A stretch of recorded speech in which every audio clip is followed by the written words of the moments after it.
Roy Pulver, a former Delta Force soldier, is stuck in a never-ending time loop, where he has to relive the same day again and again. By now, he's gone through the same day over 140 times, and he has memorized every danger that comes his way. His day always begins at 7 a.m. sharp. A man breaks into his apartment and tries to kill Roy and the woman he's with. But Roy has learned how to handle this attacker with ease. He's so used to it that he even gets dressed while taking the man down in a brutal fight. Right after that, a helicopter appears outside his window. A gunman inside opens fire with a powerful minigun. Roy, after many failed tries in earlier loops, now knows the perfect moment to duck, dodge, and fight back. He throws a knife with perfect aim, hitting the shooter in the forehead. The gunman loses control and ends up killing the pilot.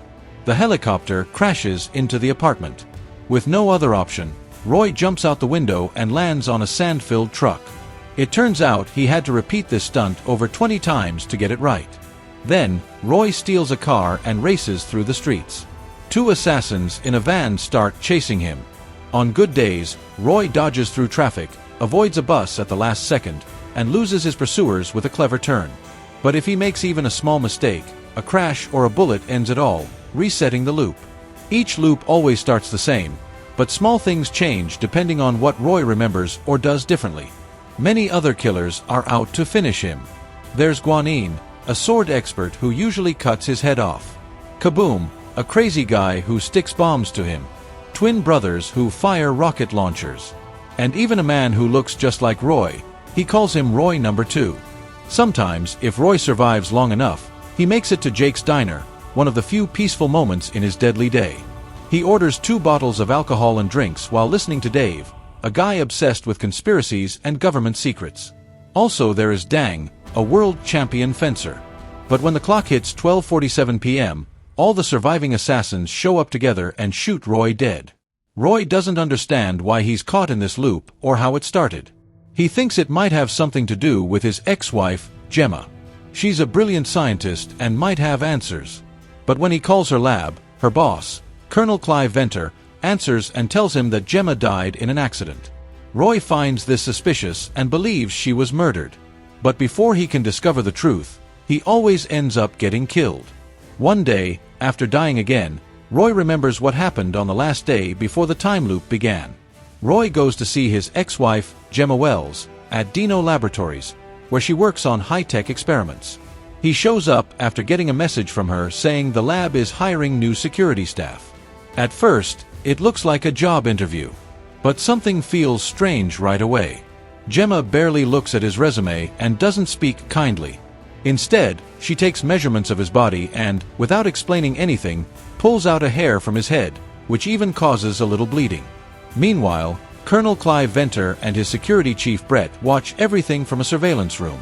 As Roy asks about the strange machines in the lab, Gemma explains that she's working on something called the Osiris Spindle, a device that can control time and space. She warns him that if it's used the wrong way, it could destroy reality. During their talk, Roy brings up something personal. Their son, who doesn't know Roy, is his real dad. Roy admits he accepts losing Gemma due to his past mistakes, but he says he deserves to be part of their child's life.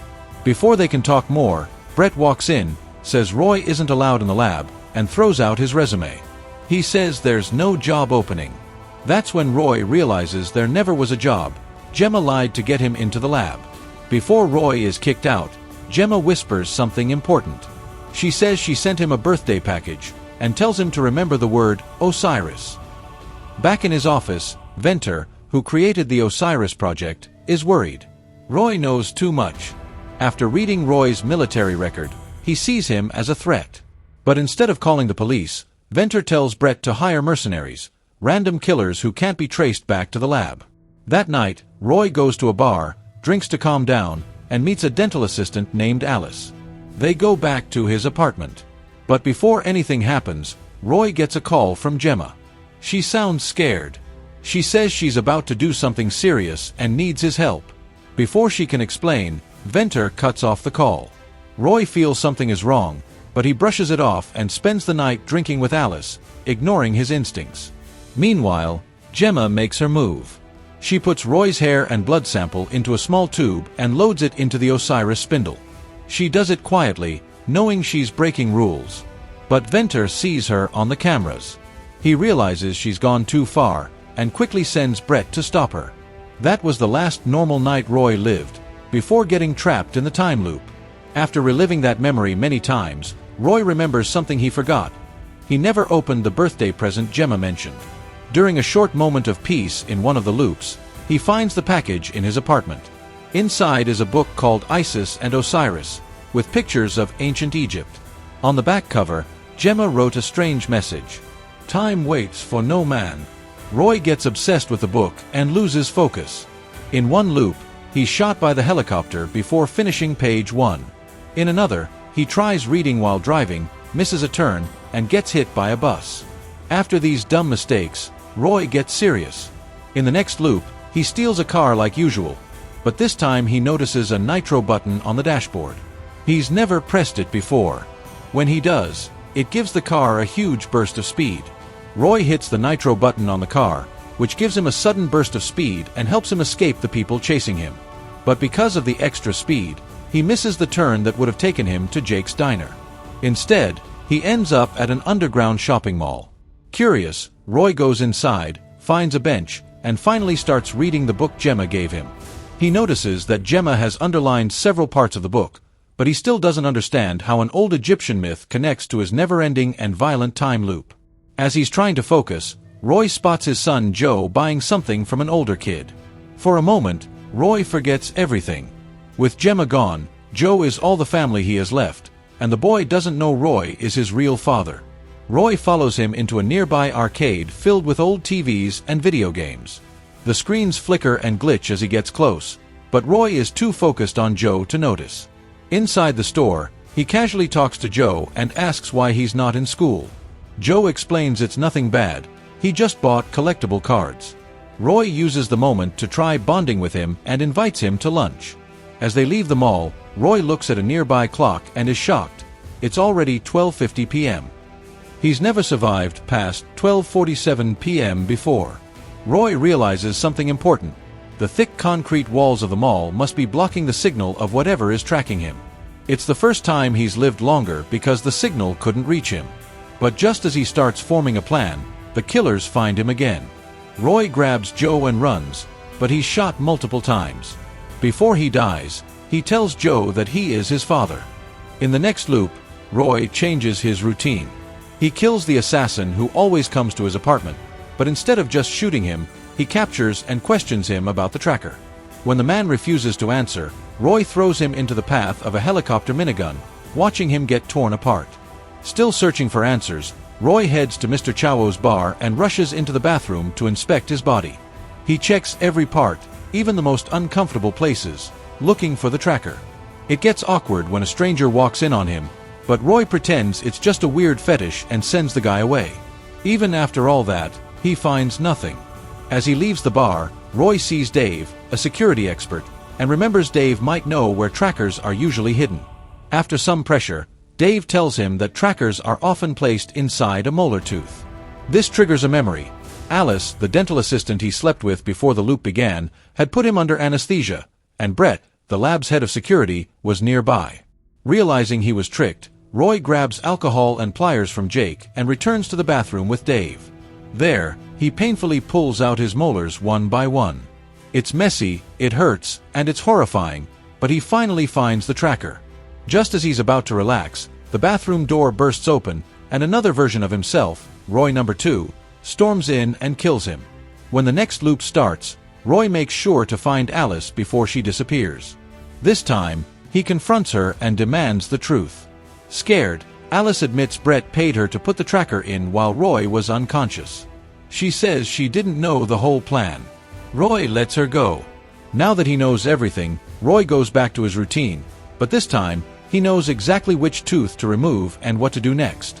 He pulls out the tracker again and places it in an abandoned building to set a trap. Soon after, one of the assassins arrives, following the signal. Roy confronts her right on time and demands to know who paid her to track him. But she stays silent and refuses to say anything. Without hesitating, Roy uses her own gun to kill her. That moment marks a big turning point. Now that the tracker is gone, Roy finally has real freedom inside the time loop. He starts using what he knows about each assassin's behavior to defeat them, turning their own techniques against them.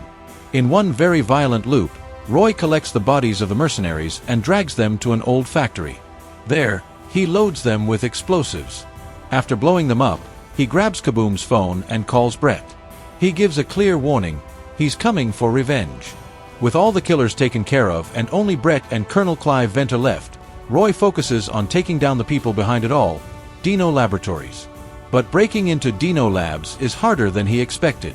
In one loop, he drives a car at top speed into the front entrance, hoping to crash his way in, but he's killed by Brett.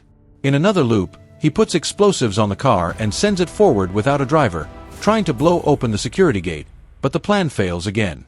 After many failed tries, Roy changes his plan. Instead of going in with brute force, he sneaks up on a mercenary earlier in the day, takes his uniform and ID, and tries to get in pretending to be a guard. But the elevator doesn't accept the ID card. When a Real guard asks to see it, Roy panics and is shot. In the next loop, Roy handles the elevator guard before getting in. This time, he gets further than ever, making it to the right floor. But Brett and several guards are waiting. Realizing he can't win, Roy kills himself to reset the loop. The next time around, Roy notices a security camera he hadn't seen before, one that gives him away every time. He also understands that the ID he stole doesn't give access to the restricted area. So, he changes tactics again. Outside the building, he finds a real security guard, takes him out, and steals his uniform and ID. This time, it works. The elevator lets him in without problems. On the lab floor, Roy quietly takes out surprised guards and moves deeper into the building. But then, he runs into Guan Yin, the expert with a sword. She doesn't waste time talking and rushes at him. Before he can even aim, she cuts through his gun and beheads him. Roy tries again in the next loop with a submachine gun, but the result is the same. Guan Yin is too fast. She dodges all his attacks and kills him again. Sometimes, she even leaves him alive just long enough for Colonel Venter to mock him with philosophical talk before killing him. In one longer loop, Roy listens carefully to what Venter is saying. That's when he hears the project's name for the first time, the Osiris Spindle. Suddenly, things start to make sense. Venter doesn't even know the machine is working, but Gemma did, and she used it for a reason. This new information changes everything. For the first time, Roy doesn't feel only angry or hopeless. He feels strong. He's happy that Gemma trusted him. Now, he's determined to end this madness. In the next loop, Roy resets like always. He takes out the assassin in his apartment and removes the tracker in the diner's bathroom. But instead of going to the lab, he goes straight to the Chinese restaurant.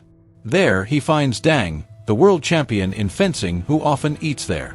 Roy asks her to teach him how to fight with a sword. She agrees with a smile.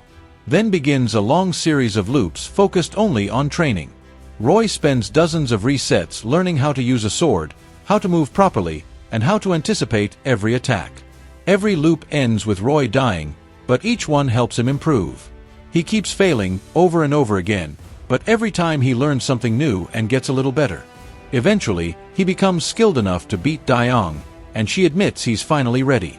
Now armed with new sword skills and stronger resolve, Roy returns to Dino Labs for one last attempt. The first part of the plan goes well. He sneaks past security, silently takes out the guards, and enters the room where Guan Yin is waiting. But this time, instead of using a gun, he grabs a sword hanging on the wall. The final showdown begins. Roy, now calm and disciplined, blocks all of Guan Yin's strikes. He dodges her every move and even starts showing off. At one point, he slices off her ponytail in the middle of the fight, just to prove how far he's come. When he decides the fight is over, he drives her own sword straight into her chest. Just then, Brett and Colonel Venter show up. Brett rushes in with a gun, but Roy easily kills him by stabbing him in the forehead with a sword. He then walks up to Venter and challenges him to a fair duel. Venter accepts, and the two clash in an intense sword fight. At one point, Venter tries to grab a gun from the floor, but Roy is faster. He stabs through Venter's hand, pinning it down. Roy then tells Venter that Gemma used the Osiris Spindle and that he's been stuck in this time loop for what feels like forever. But Venter just laughs, mocking him. He says Roy should have used all this time to protect his son, and hints that something bad may have already happened to Joe. Horrified, Roy kills Venter on the spot and runs out of the lab. He jumps into a car and drives as fast as he can toward the mall, the last place he saw his son alive. But when he arrives, his worst fear comes true. The area is surrounded by police tape, and medics are carrying away a small body. Roy screams for his son, but the officers hold him back. And just when it seems like things couldn't get worse, a massive wave of bright light rolls in from the horizon. Roy is too heartbroken to even look. As Gemma had warned, the longer someone stays in the Osiris loop, the more it tears reality apart. Roy has been in it too long, and now time and space are collapsing. Then everything goes black. But suddenly, Roy wakes up in his bed. It's 7 a.m. again, just like always. Only now, he's burdened with the truth. He's not only fighting enemies, he's also the reason the world is falling apart. Depressed, Roy gives up. He stays in bed and lets the assassins kill him without a fight. But one day, after dying yet again, Roy wakes up with a new sense of purpose. If time is going to keep resetting, then he might as well make it count. He stops fighting and starts living each day differently. Roy drives straight to the underground mall where his son Joe usually hangs out. He doesn't worry about plans or threats. He simply picks up Joe and spends the day with him. They play arcade games, eat together, and laugh like a real father and son should. For many loops, Roy does nothing but enjoy these moments with Joe. He lets go of his anger and finds peace just being with the boy he never got to raise. But every day, no matter how happy it is, ends the same way. The world collapses into a flash of light as the Osiris spindle restarts the loop. During one of these peaceful days, Roy finally brings up Gemma. Until now, he hadn't wanted to ruin the moment by mentioning her. But something tells him it's time. Joe then reveals that Gemma never came home the night before, but she did call him early in the morning. In the morning, Joe told Roy that Gemma had called him early to say that if anything went wrong, he should find Roy. This small detail shocks Roy. He had always thought Gemma had been killed during the night, right after calling him from the bar. But now, if she was still alive after 7 a.m., that means she's alive when Roy wakes up, at least for a few minutes. He checks Joe's phone and sees the call was made at exactly 7:03 a.m.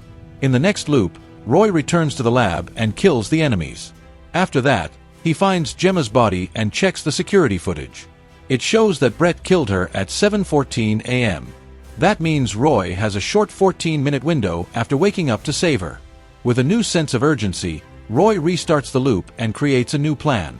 He kills the first mercenary, but instead of throwing his knife at the helicopter like usual, he jumps into it and knocks out the gunner. Holding the pilot at gunpoint, he tells him to fly fast to Dino Labs. The chopper dodges bullets and reaches the lab in minutes. Roy grabs the minigun and storms inside. He shoots down all enemies in sight. Once out of bullets, he grabs a sword and pistol and keeps going. Soon, he reaches the lab just as Brett is about to kill Gemma. Without thinking, Roy stabs Brett and turns to Colonel Venter, who is trying to run. Roy shoots him down too. Then, he finally approaches Gemma. They hug after all this time. Gemma explains the loop isn't over. The Osiris spindle is still unstable. She says she used Roy's DNA to make the machine work, which is why the loops always start with him. He isn't just in the loop. He is the loop. He's the anomaly. If it's not fixed, time will keep collapsing. There's only one hope left. Roy must go into the spindle and return his DNA to the core. That might reset time and stop the loop. But Gemma warns him, it's just a theory. She built the machine under pressure and never tested it. If he goes in, he might die for real this time. If the machine resets and he's gone, there's no going back. It could be the last time they see each other. Despite this, Roy agrees. He's lived this day more than anyone else. He's ready to risk his life for Gemma, for Joe, and for the world. After one last kiss, he walks toward the center of the glowing machine. As it hums and glows, he turns to Gemma and says he loves her. The movie ends on a cliffhanger. We don't know what happens next. If you like this recap, give it a like and let us know in the comments what movie we should cover next. Thanks for watching. Don't forget to subscribe, and I'll see you all in the next one.